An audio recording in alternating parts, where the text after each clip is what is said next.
बिस्मिल्लाहिर्रहमानिर्रहीम, अस्सलाम वालेकुम, वेलकम टू माय किचन। गर्मी का मौसम और ठंडा ठंडा स्लाइस या फिर मैंगो फ्रूटी मिल जाए तो मज़ा ही आ जाए। और जब इसको घर में बनाया जाए बिना किसी केमिकल के तो उसके क्या ही कहने। आज मैं आपके लिए बहुत ही मज़ेदार सी रेसिपी लेकर आई हूँ मैंगो फ्रूटी की, जो हर छोटे बड़े का पसंदीदा ड्रिंक है। बहुत ही मज़ेदार, बहुत ही टेस्टी सा ये ड्रिंक बनके तैयार होता है और बहुत ही आसान है इसको घर में बनाना। बिल्कुल मार्केट स्टाइल ये बनके तैयार होगा, बल्कि उससे कई गुना ज़्यादा ही अच्छा आप घर में बना सकते हैं। तो ज़रूर ट्राई कीजिएगा आप मेरी इस रेसिपी को। तो चलिए इसको बनाना स्टार्ट करते हैं, लेकिन उससे पहले अगर आप मेरे चैनल पर नए हैं तो काइंडली इसको सब्सक्राइब कर लें और साथ ही बेल आइकन को भी प्रेस कर दें ताकि मेरी हर नई आने वाली वीडियो की नोटिफिकेशन सबसे पहले आप तक पहुँचे। तो बहुत ही डिलीशियस और मज़ेदार सा ड्रिंक बनाने के लिए सबसे पहले मैंने यहाँ पर ले लिए हैं आम। तो 2 अदद मैंने यहाँ पर पके हुए आम लिए हैं। ये बड़े साइज़ के 2 आम हैं और एक मैंने कैरी का इस्तेमाल किया है यहाँ पर। तो मैंगो फ्रूटी का जो टेस्ट है ना, उसको बैलेंस करने के लिए हम यहाँ पर कैरी का इस्तेमाल कर रहे हैं। तो आम और कैरी को मैंने अच्छे से धो लिया था। अब इनको मैं छील लेती हूँ। तो ये देखिए इस तरीके से सारा छिलका मैं उतार लूँगी आम के ऊपर से। तो ये देखिए आम भी मैंने छील लिया और कैरी को भी मैंने छील लिया है। तो अब आम के मैं छोटे छोटे से टुकड़े काट लेती हूँ एक बाउल में। अच्छे से हमने सारा गूदा उतारना है, कोई भी चीज़ ज़ाया नहीं होने देनी। तो ये देखिए सारा का सारा गूदा मैं उतारूंगी गुठली के ऊपर से।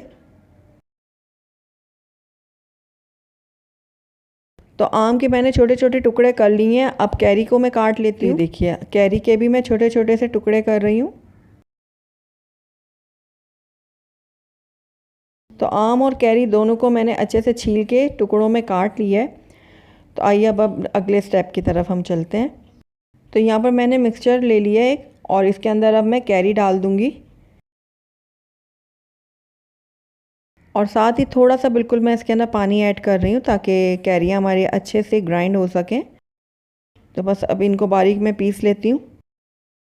तो कैरियों को मैंने बारीक कर लिया है। अब इसके अंदर ही मैं डाल दूँगी आम।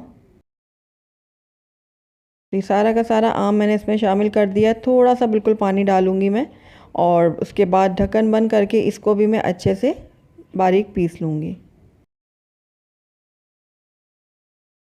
तो ये देखिए दोनों चीज़ों को मैंने अच्छे से ब्लेंड कर लिया है और ये बहुत अच्छे से स्मूथ होकर तैयार हुआ है। ये देखिए बस इसी तरीके से हमने इनको ग्राइंड करना था। तो आम और कैरी का जो मिक्सचर है वो बिल्कुल रेडी है। आइए अब अगले स्टेप की तरफ हम चलते हैं। तो यहाँ पर मैंने एक कढ़ाई ले ली और इसके अंदर अब मैं आम और कैरी का जो मिक्सचर अभी हमने तैयार किया है ना, वो मैं डाल दूँगी। तो ये देखिए सारा मिक्सचर मैंने डाल दिया इसके अंदर। अब जिसके अंदर मैंने इसको ग्राइंड किया था ना, उसके अंदर मैं 1 कप पानी डालूँगी और अच्छे से उसका खंगाल जो है वो इसमें डाल दूँगी ताकि कोई भी चीज़ जो है वो ज़ाया ना हो। तो ये देखिए 1 कप के बराबर मैंने इसके अंदर पानी भी ऐड कर दिया। अब मिक्स कर लूँगी इसको थोड़ा सा मैं। अब आम और कैरी का जो मिक्सचर है इसको हम पकाएंगे और तब तक पकाएंगे जब तक इसमें अच्छी सी शाइनिंग नहीं आ जाती। तो बस मिक्स कर लिया मैंने इसको। अब इसको मैं पकने के लिए छोड़ दूँगी। ये देखिए कितना ये स्मूथ सा तैयार हुआ है। तो मिक्स करने के बाद इसके अंदर मैं डालूँगी चीनी। चीनी मैं यहाँ पर 1 कप के बराबर ऐड कर रही हूँ। आप अपने टेस्ट के अकॉर्डिंग डालिएगा जितनी आप पसंद करते हैं।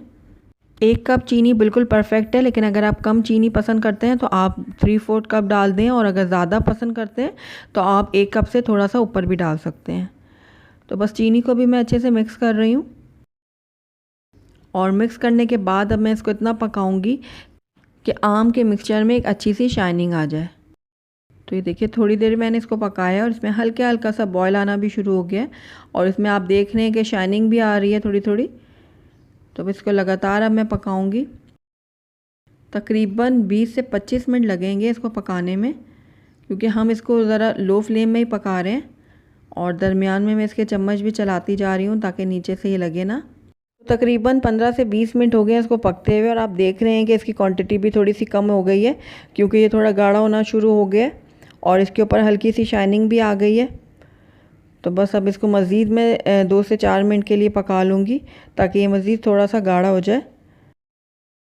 तो ये देखिए 2 से 4 मिनट मैंने इसको मज़ीद पका लिया और आप देख रहे हैं कि गाढ़ा भी काफ़ी हो गया और इसके अंदर जो है शाइनिंग भी बहुत ज़्यादा आ गई है, ये देखिए।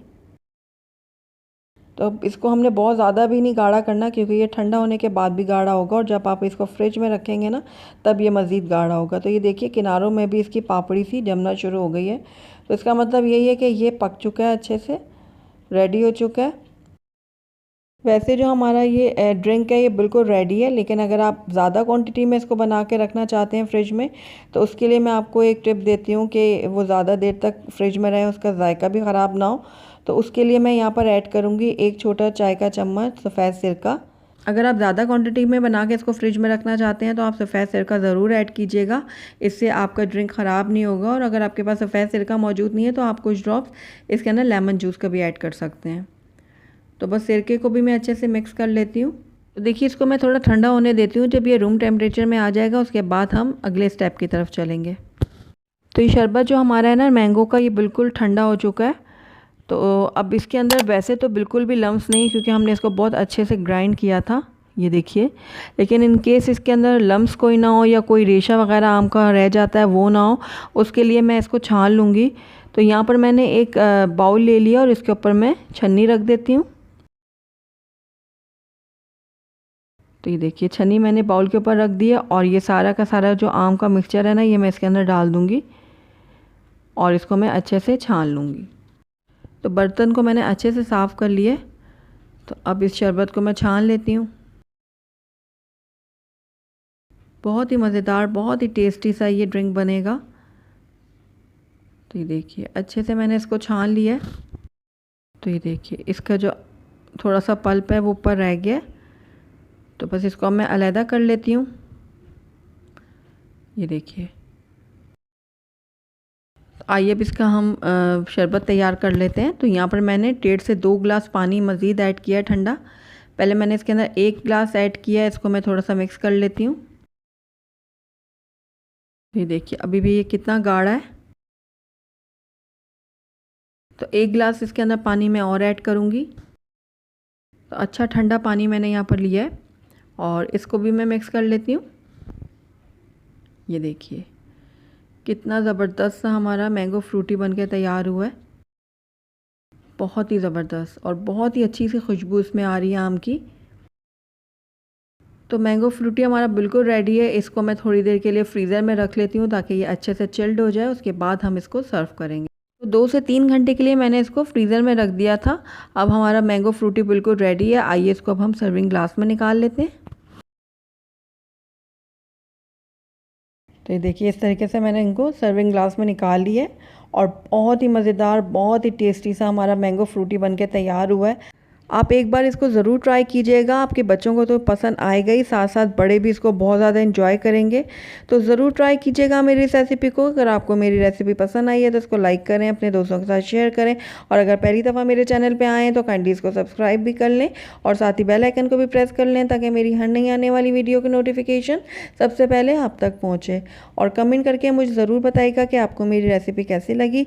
साथ ही मेरे फेसबुक और इंस्टाग्राम के पेज को लाइक करना मत भूलिएगा। Thank you for watching. अल्लाह हाफिज़।